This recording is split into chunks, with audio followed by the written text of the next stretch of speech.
今天特別關注在烏俄戰爭哦，因為烏軍的前線非常的努力在拼命打仗，但是後方卻有奢華的貪腐醜聞爆發出來。澤倫斯基的親信竟然收了是1億美元的回扣。今天要來關心到的是他的心腹坐擁金馬桶，現在也說潛逃到以色列去了，怎麼回事？今天一起來做關心。我們先來看到烏克蘭的前線現在的最新進度哦，俄軍已經持續的向他們的南線扎波羅熱推進了，並且拿下了2個重要的要點，逼近了扎波羅熱的前線城鎮，並且剩下這個奧里西夫只剩下9公里的一個距離了。烏軍現在可以說是前線告急，而且主力不斷的撤退。就在此刻，沒有想到能源設施也大受影響。我們要來趕快看到的是烏克蘭的南部敖德薩也同樣是遭到俄軍的襲擊，尤其是現在冬天也要到了，看到他們的港口跟能源基礎設施都已經受損了，將近4萬戶因此停電，而距離冬天現在看起來剩下1個月，但是烏克蘭已經痛失了大約是1/3以上的天然氣。那麼烏克蘭預估將會面臨4年來最嚴峻的冬天，眼看情勢都已經這麼的危險了，基輔的權貴們就在戰爭之時，竟然是悶聲發災難財哦！我們來看到的是基輔爆出的能源部門回扣的黑幕，高達了1億美元。涉案的這一位是誰呢？大家可能比較不熟悉，但是其實他是很重要的核心人物，澤倫斯基的核心人物。這個叫做國王人馬的明迪奇，他是澤倫斯基多年來的摯友，娛樂公司的合夥人，更是當時澤倫斯基能夠當上總統大位的重要金主的造王者哦。曾經他還甚至跟澤倫斯基住在同一棟，一起慶生過，2個人是非常要好的摯友。結果調查單位發現到他有貪污之後，是立刻到他家裡去搜索，沒有想到在他家裡搜出了成堆的現金，豪宅內更是有奢華的金色馬桶。我們來看到這張照片哦，金色馬桶是用純金打造的。於是呢，調查單位就已經決定好了，有一天要來去拘捕他。沒有想到到了現場，發現他已經提前收到風聲，所以逃往以色列去了。節目一開始來關心的是，前線都在流血，後方卻在搶錢。怎麼烏克蘭的高官是在悶聲發國難財嗎？大使怎麼看？這個就給我們一個解釋的空間啊，怪不得澤倫斯基叫他不要打，他偏偏要打。哎，叫他停火，他也不停火。你提什麼方案來，他都不願意接受。連美國的川普總統出面說你沒有牌啊，你幹嘛一定要打呢？你每天死傷這麼多，你幹嘛要打呢？那現在我們找到可能答案了，就是原來打仗有這麼多錢好賺。哎，如果不打這場戰，請問一下，這個澤倫斯基的好朋友明迪奇能賺1億美金嗎？對，憑他的娛樂公司能賺1億美金嗎？他們當時是澤倫斯基只不過是一個喜劇演員啊，對，然後能賺多少錢？對，原來這個這麼好賺，1億美金，這個是天文數字啊。那不過這個從道德角度上來看的話，這些人都應該自殺以謝國人啊，對不對？那個你看前線那些被俘的烏軍，他說我已經7天沒有飯吃啊，我連水都沒有了，對，我現在連彈藥都沒有，所以我投降了。那俄羅斯每天都要抓這些戰俘啊，都放出來給你看啊，都是彈盡援絕。然後這個在俄烏戰場現在抓到這些戰俘啊，烏軍戰俘真的蠻可憐的，都是老頭子啊，頭髮花白，然後呢鬍子都是花白的，那個都差不多50、60歲了，那種還在戰場上拼命，結果沒想到澤倫斯基跟他的好朋友還在那邊撈錢。可是我覺得為什麼這時候才被發現？因為這個案子調查了1年半了，1年半了，這時候才發現。那我覺得這個中間就是可能有人覺得這場戰爭該停了，或者有國家認為戰爭該停了，就是澤倫斯基死不願意停戰，那我就把你的這個底給你掀出來。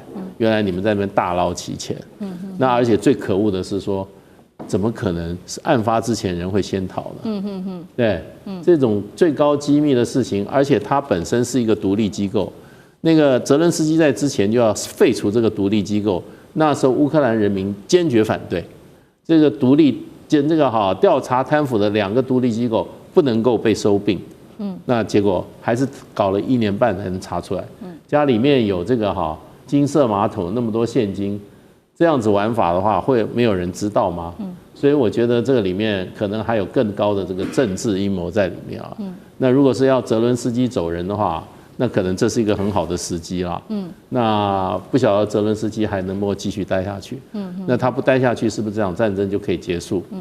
好，貪腐案爆出來的時機點讓人存疑，就是說這個時機點實在太剛好，是不是因為澤倫斯基不願意停戰呢？所以把這件事情爆出來。但是澤倫斯基針對這個貪腐案，他是真的不知情嗎？幹哥又怎麼看？因為他到現在還沒有對核心人馬做出切割，也沒有跟自己清楚的說明他跟他的關係。那到底是誰通風報信，可以讓他潛逃到以色列去的？誰能通風報信？我不說他是共犯，已經對他是客氣了，好不好？明迪奇這個人呢，其實老實講一句他就是一個隱形的人物，他在幕後做一些見不得人的事情，但有人給他撐腰，就這麼簡單。你仔細看他在莫斯科的家裡被查扣了不是莫斯科那個在基輔的家裡，被查扣大筆現金，這代表什麼？代表他是衝出逃亡的。不可能，沒有人會他可能連保險櫃都會清空。對不對？可是他當時急到連家裡的錢都來不及走，可見得他沒有回家，就連夜就逃亡了，直接坐飛機到以色列。代表什麼？代表他接到了這個訊息，已經不足以使他有機會再處理他的財產。所以烏克蘭反貪局國家反貪污局這個單位叫 NABU， 這個本來就是準備被澤倫斯基給拿掉。但是因為你在戰爭期間，你這樣做的話會引起側目，暫時它就停下來了。事實上，這個 NABU 坦白講一句，他們調查這個案子不是只有1-2年而已，10幾年前就開始在調查。那這一次終於有比較新的成果，就代表說什麼？代表說他們已經查到了誰？前能源部長哈盧申科已經調查到哈盧申科身上，離澤倫斯基就不遠了。這代表說什麼？如果都已經查到前能源部長，因為哈盧申科跟以前澤倫斯基就是麻吉啊，對不對？那明迪奇是誰呢？明迪奇就是一個95街區這個公司是一個娛樂公司，烏克蘭最大的娛樂公司，等於是經紀人公司啦。那澤倫斯基當年就是在他的旗下出道的，作為喜劇演員，所以跟明迪奇是2個人是非常就是交情是非常好的，也培養出很多烏克蘭的那種演藝人員。所以他後來就搖身一變，變成他等於是代表政府，可以跟很多公司拿回扣跟很多公司談判的一個娛樂公司的負責人，他的角色怎麼會轉變那麼多？那你澤倫斯基就要來接受詢問嘛，是不是這樣？哈盧申科至少回饋了1億美金給誰呢？給明迪奇，因為能源的游說。那坦白講，那錢到哪裡去了呢？是明迪奇放在自己口袋裡嗎？這不可能，你用常識判斷也知道。所以我相信澤倫斯基他現在已經面臨了什麼？面臨了內外的壓力，雙重壓力要他可能在這個戰事之中做一個決定。還有，他如果說他真的貪腐被人家確認的話只剩下美國老大哥可以幫他了，就看川普接下來的態度是怎麼樣。我看很艱難的，如果戰事再不結束的話，恐怕也保不了澤倫斯基了。好，那另外一方面，這個貪腐案是否也涉及到美國在這個當中呢？因為就在這個國家整個烏克蘭在調查貪腐案的同時，另外一間恐怕也有涉案的是一間來自於烏克蘭的軍工企業。現在說他們邀請了美國前國務卿龐佩奧來擔任顧問。意思是說有美國人來當靠山嗎？那此刻澤倫斯基正在做的事情就是全面的改革，他要整頓國企，但是烏克蘭人還會相信他嗎？像這個又怎麼看？其實對於澤倫斯基，不管他是不是本人，包括他的家族，比如說他的太太，那是不是有涉及到貪腐這件事情？首先我們想說，如果有的話，美國 CIA 怎麼手上沒有黑料？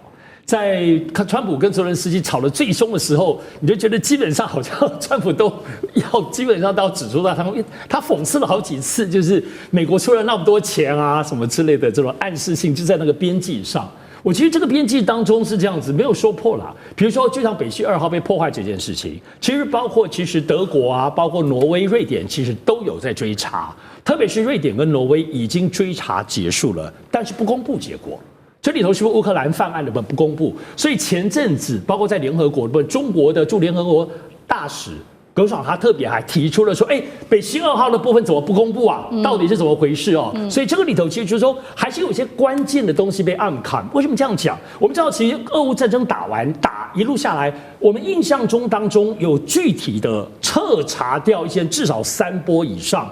而且當中傳的曾經最多的就是澤倫斯基的老婆歐伦娜，當时2023年傳說她去聯合國演說的時候買了卡地爾的100萬的手錶還有收據，當然最後是說很可能就是你知道就是捏造的，因為那個時間點有傳說她在黑海買了豪宅，還是說買了豪車，各種的澤倫斯基的太太亂花錢這個部分東西，其實這個東西後來其實你會發現是整個歐美的部分媒體整個噤聲哈，不讓這個東西繼續再被追蹤擴大。所以我們想說這裡頭到底錢花在哪裡？這次我們看到的部分，因為以歐盟國家來說吧，不管是美國直接給武器，除此之外也給錢內，因為要知道有些換火箭彈那些其實就是烏克蘭他們自己的飛彈制造公司，他們自己做，給錢你們自己做武器，所以這裡頭才會有這種上下其手拿回扣的概念。所以最近我们都知道龐培歐被請去當一個這個就是烏克蘭的飛彈製造商的部分的這個顧問，其實你就知道這個東西其實就是很微妙的哈。與其自己貪，當然找一些人來做維繫保護哈，可能也是它的主要的部分的作用。我覺得現在部分貪腐這件事，在自古以來近現代來講戰爭，所有的包括越戰，任何大大小小戰爭，無一戰爭沒有不貪腐的。都有貪腐，只是它的嚴重程度，以及最後通常來講，比如說在戰爭失敗中，領導人捲款潛逃，你才赫然發現，哇，天哪，原來他污了那麼多錢。可是這裡頭你會看到最大的保護傘是誰？因為絕大多數都逃到美國，所以美國往往其實在所有這些近代戰爭當中，你最後發現他就是貪腐的總統，貪腐的總統家族。但是逃亡到美國，為什麼美國不追呢？因為這些錢全部都帶到美國了嘛。某方面來講，就變成美國的外匯存底了，不是嗎？